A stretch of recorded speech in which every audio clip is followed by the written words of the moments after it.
زان چاه زنخدان به در آیی،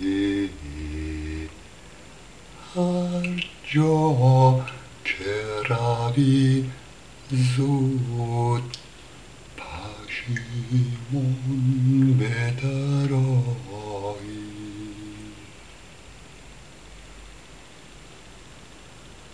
هشدار که گر وسوسه عقل کنی گوش، آدم صفت از روضه رضوان به در آیی.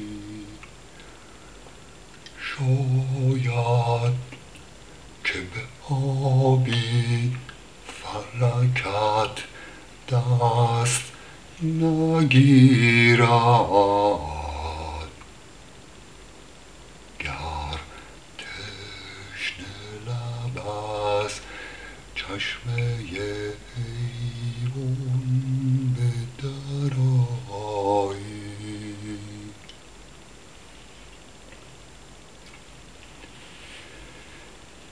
جان می دهم از حسرت دیدار تو، چون صبح باشد که چو خورشید درخشان به در آیی. چندان چو صبا بر تو گمارم دم همت، کز غنچه چو گل خرم و خندان به در آیی.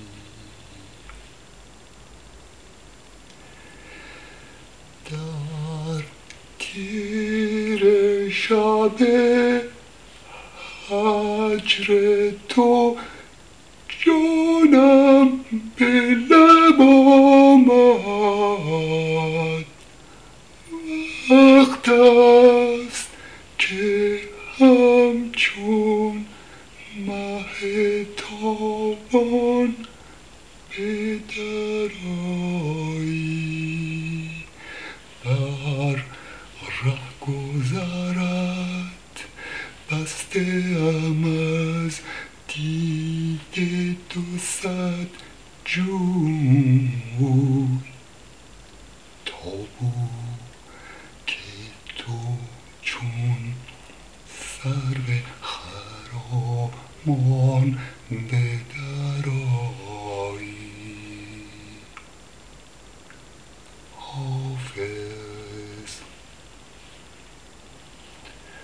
حافظ مکن اندیشه که آن یوسف مصری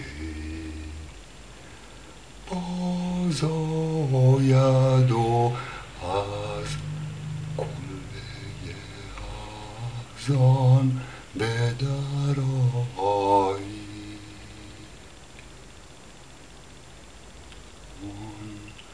یوسف مغرور باز آید و از کلبه احزان به در آیی.